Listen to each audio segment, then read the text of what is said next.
Feminismi liikumisel on tõsised tagajärjed, sest naiste tähistamise ja usaldamise nimel hävitatakse meeste elusid. Ja hiljuti sattusin ma selle video peale ning ma arvan, et me peaksime sellest rääkima. Tere tulemast Pushbacki, mina olen Meira ka. See on Ethani lugu, noorelt poisilt, kes kirjutas, kuidas üks tüdruk rikkus kogu tema keskkooli elu. Tere kõigile, tänane video tuleb veidi teistsugune.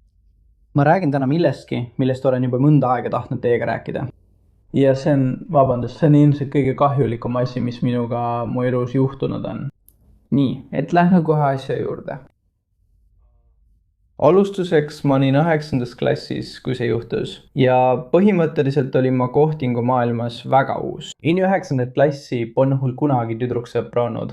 Okei, 9. klass on väga noor. Loomulikult ei olekski sul pidanud selleks ajaks veel tüdruksõpra olema. Ja kindlasti ei peaks 9. klassis tegelema tüdrukuga, kes võib su keskkooli elu ära rikkuda.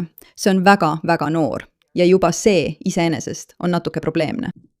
Ma pole üldse kunagi ühegi tüdrukuga koos olnud. Muidugi, mul on olnud armumisi. Mul oli enne ka armumisi, aga mul polnud kunagi enne seda edukat suhet. Nii et ei, tüdruksõpru pole olnud. Ja minu esimene tüdruksõber, kelle ma leidsin 9. klassis, me ei hakka tema nime ütlema ilmselgelt, aga nimetame teda praegu lihtsalt tüdrukuks, olgu. Ja see tüdruk... Tol ajal ma arvasin, et ta on tõesti ilus. Ma ei tea, ma lihtsalt tundsin temas on midagi, mis mulle väga meeldis. Nii et ma hakkasin talle külge lööma, ilmselgelt. Ma küsisin tema numbrit väga tobedal viisil. Ma nagu teeskasin, et kukun ja pillasin oma telefoni. Ja kui ta selle mulle üles korjas, siis ma ütlesin, et kas sa saad oma numbri sisse toksida. Ja see, kuidas ma seda küsisin, oli tõesti tobe. Aga jah. Tead, mis selle juures kurb on? Sa näed, kui ta temast räägib, kui väga see tüdruk talle tegelikult meeldis. Vaatame, mis edasi saab. Ma kaldun siin natuke teemast kõrvale. Pärast seda, kui ta seda tegi, kui ta andis mulle oma numbri, kirjutasime mõnda aega sõnumid. Üsna kiiresti ütlesin ma umbes 3. vestluspäeval, et ma armastan sind. See oli tõesti rumal. Aga ma ei teadnud veel sellise asja ütlemise tagajärgi, saad aru? Õige, sest sa oled 9. klassis. Loomulikult ütlesid sa, et armastad teda, sest arvasid, et ta on armas. Ja see ongi lihtsalt lapse rumalus. Sellel ei ole mingit hullumeelset hulka tagajärgi. Muidugi, mõnikord on see hea asi, aga suhte alguses seda öelda ei ole kunagi hea. Ja ma sain sellest peagi aru. Umbes 6 aega hiljem olime juba koos. Pärast nädalast suhtlemist tegime asja ametlikuks. Ja selle kuu jooksul oli see tõesti hea suhe. See oli esimene tüdruk, keda ma kunagi suudasin ja kellega ma amelesin. See oli ka kõige kaugemale, kuhu me kunagi läksime. Ja see on oluline asi, mida ma tahan, et sa teaksid. See oligi kõige rohkem, mida me kunagi teineteisega tegime. Ja on 9. klassi õpilase jaoks päris palju, eks? Nagu amelemine, see on suur asi. Kohe saad aru, mis ma seda räägin. Aga pärast seda kuud olime me koos veel 1 kuu, nii et kokku kestis see 2 kuud. Nii et veel 1 kuu möödus. Ja ma hakkasin tema vastu natuke tundeid kaotama, sest jällegi, ta oli mu esimene tüdruksõber. Ma olin 9. klassis, see oli minu jaoks uus asi. Ma hakkasin tema tõelist palet nägema ja ma ei tahtnud teda enam, tead küll. Ja sellist asja oli nii noores eas tüdrukule raske seletada. Nii et selle asemel, et talle seda otse seletada, otsustasin temast jõuluvaheajal lahku minna. Ja hiljem sain aru, et see oli ilmselt üks suurimaid vigu, mida ma oma elus olen teinud. Ja sa on minu jaoks, ma mõtlen, et see, et ta räägib oma elu suurimatest vigadest, kui ta on nii noor, on nii kurb, lihtsalt tõesti kurb. Kus on noortelaste naiivsus ja võimalus neil lihtsalt olla? Põhjusega. Nii et pärast seda, kui ma temaga lahku läksin, tundus alguses kõik normaalne. Üllataval kombel ei saanud ma ühtegi sõnumit, ma ei saanud ühtegi kõnet. Aga mis juhtus oli see, et ma läksin pärast jõuluvaheaega kooli ja põhimõtteliselt iga inimene, keda ma tundsin või kellest ma üldse teadlik olin koolis, vaatas mulle viltu, vaatas mind imelikult või tegi minu kohta otsemärkusi või ütles minu ees asju, mis mulle ei meeldinud, tead küll. Ja mida ma sellest ei mõistnud oli see, et ma ei teadnud, mis oli juhtunud, tead küll. Ma olin väga mures. Ma küsisin oma sõprade käest ja nad lihtsalt ignoreerisid mind täielikult. Ja ma sain aru, et ma polnud kaotanud mitte ainult oma kooli õpilaste austust, vaid olin kaotanud ka õpetajate ja sõprade austuse. Ja mul polnud veel aimugi miks. See on väga traumeeriv kogemus noore lapse jaoks. Vaata, ma ei tea, kas sellel lapsel on õigus või mitte. Ma isegi ei tea veel, mis juhtus. Ma vaatan seda esimest korda koos teiega, aga mul on mingi tunne. Nii et loomulikult läksin ma selle tüdruku juurde, kellega ma just olin lahku läinud. ma olin peaaegu tema nime ütlemas, sellepärast ma selle video katkestasingi. Aga ma läksin selle tüdruku juurde, kellega ma olin lahku läinud ja ta ütles, et tal polnud juhtunuga mingit pistmist. Ja ma küsisin, mis oli juhtunud, aga ta keeldus täpsustamast. Ja siis hakkasin ma saama sõnumeid inimestelt, kes küsisid minult väga huvitavaid asju. Ja mulle saadeti pilte meie omavahelistest privaatsõnumitest. Ja need olid väga selgesõnalised sõnumid, kus me rääkisime sellest, et tahame üksteist suudelda, tahame üksteisega midagi teha, asjad, mida tavaliselt ei jagata, asjad, mida sa ei teeks ekraanipilti ja ei levitaks avalikkusele. Aga see polnud tol hetkel minu jaoks kõige suurem mure. Inimesed ei arvanud, et ma olen imelik ainult nende sõnumite pärast, mis teistele näidati ja mis pidid jääma ainult meie kahe vahele, vaid ka selle pärast, et oli neile rääkinud midagi, mida ma väidetavalt olin teinud, kuigi ma tegelikult ei olnud. Aga ma jõuan selleni kohe. Mul on sellest poisist nii kahju. Keri umbes 3 kuud edasi, ma arvan. Ma lõpetasin 9. klassi, ma arvan, et tegelikult oli see 4 või 5 kuud hiljem. Jah, 5 või umbes 4-5 kuud. Ma olin lõpetanud 9. klassi ja 10. klassis sai ma teada, mis tegelikult oli toimunud. Nii et ma alustasin 10. klassi ilmselgelt üsna segaduses, sest ma olin kaotanud kõik oma sõbrad. Kõik inimesed minu ümber lihtsalt ei sallinud mind, tead. Ja mul polnud ikka veel aimugi miks, sest ma teadsin, et see polnud ainult sõnumite pärast. Ma teadsin südames, et see polnud ainus asi, mis oli juhtunud. Ja siis üks inimene, ainult üks inimene, muutis kõike, mis minuga oli juhtunud. Tema, see inimene, tuli minu juurde ja küsis otse, kas sa vägistasid eelmisel aastal ühe tüdruku? Ma ei hakka nimetama seda inimest, kes seda minult küsis. Aga ta tuli minu juurde ja küsis seda minult. Ja kui see inimene seda tegi, vastasin ma loomulikult eitavalt. Mul polnud aimugi, millest rääkis, aga ma lihtsalt ei suutnud uskuda, mida ta just ütles. Saad aru, ma ei suutnud uskuda, et keegi, keda ma nii kaua tundnud olin, ja muide, see polnud lihtsalt suvaline inimene. See oli sõber, kellega ma olin umbes 5. klassis ja siis me nagu läksime lahku pärast seda ja siis ma kohtasin teda koolis enne seda, enne kui see kõik juhtus, enne kui ta kuulujutus kuulis. Ja siis ta tuli minu juurde ja ütles seda ja ma ei saanud üldse aru, mis toimub, tead. Ja pärast seda, kui ta end selitas, selgus, et mitte ainult tema ei uskunud, et ma olin eelmisel aastal kellegi vägistanud, vaid ka paljud teised, peaaegu kõik, kes seda tüdrukut tundsid või temast teadsid sellest ja arvasid, et mina olin seda teinud. Ja minu jaoks on täiesti hullumeelne, kui suur võim on tüdrukul lihtsalt midagi sellist öelda ja see võib täiesti üle võlli paisuda.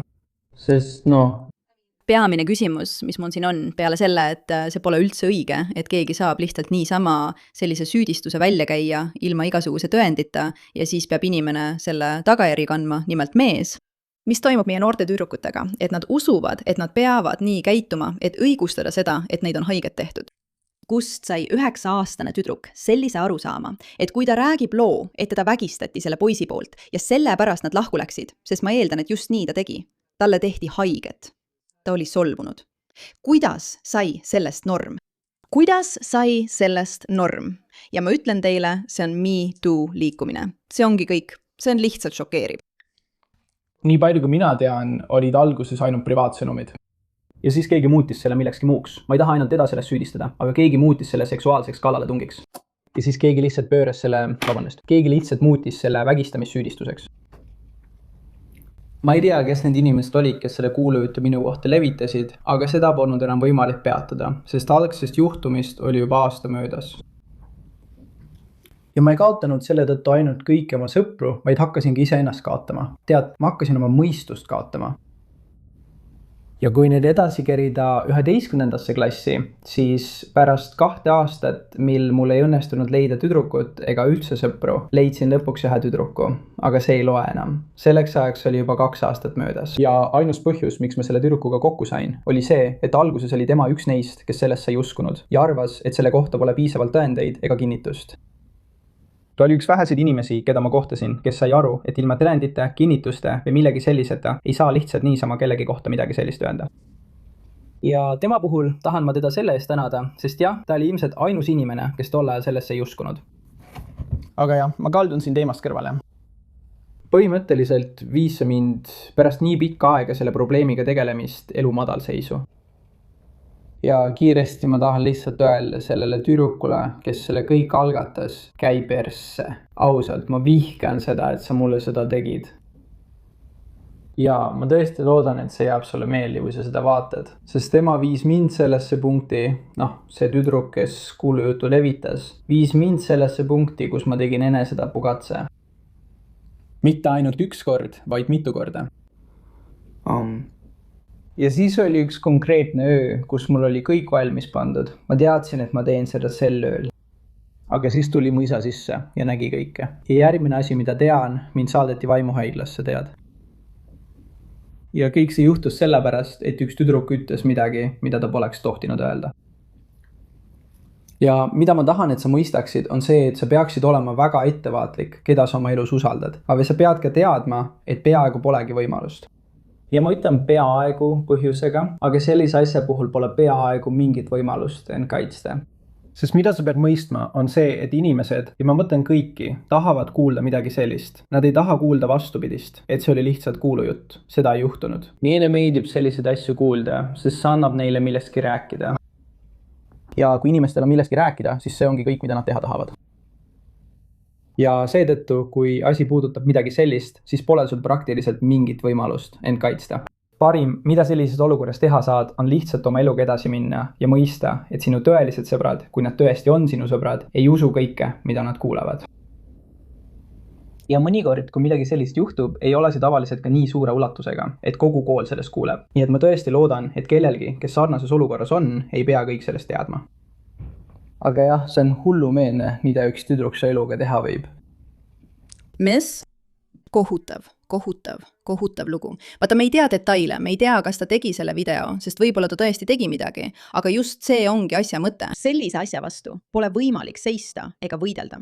Ja tal on tegelikult väga tark arusaam, nimelt see, et inimestele meeldivad sellised lood. Nad tahavad millestki rääkida, nad tahavad kõmu, neile meeldib see. See on täiesti vastuvõetamatu, et naiste vabaduse hind on meeste elud. Et naised saavad rääkida oma kohutavatest kogemustest, kus mehed on neid kuritarvitanud, tähendab seda, et süütud mehed peavad selle eest maksma. Ja sen on tingitud naiste vastutustundetust käitumisest. See noor tüdruk püüdis oma emotsionaalseid tundeid õigustada. Ta oli ärritunud, tal oli piinlik ja nii hakkas ta kuulujutte levitama. Kuulujutud läksid aina hullemaks ja hullemaks. Aga ühe poisi elu hävitamine, poisi, kes tõenäoliselt ei suuda enam kunagi täielikult usaldada, see mõjutab ja rikub kogu tema elu. Ülejäänud elu läheb ta edasi teadmisega, et tal puudub usaldus, sügava haiget saamise tundega, teadmisega, et kõik võivad niimoodi tema vastu pöörduda ilma ühegi tõendita. See on täiesti vastuvõetamatu. Ja on kümneid, kui mitte sadu, kui mitte tuhandeid selliseid lugusid meestest, kelle elud on hävitatud naiste poolt, kes kasutasid ära seda, mille teised naised olid raske töö ja ohverdusega välja teeninud ning kuritarvitasid seda. Ja see on üks kõige jälgimaid ja vastikumaid viise, kuidas tänapäeval naistele antud vabadusi kasutatakse. See on mulle täiesti arusaamatu. Ta on 9. klassis, ta on idioot. Aga kuidagi, kusagil, jõudis tema pähe mõte, et kui ta levitab vägistamise süüdistust, siis tema tuleb sellest võitjana välja ja saab selle poisi elu hävitada. See on väga ohtlik asi. Aitäh, et sellele tähelepanu pöörasite.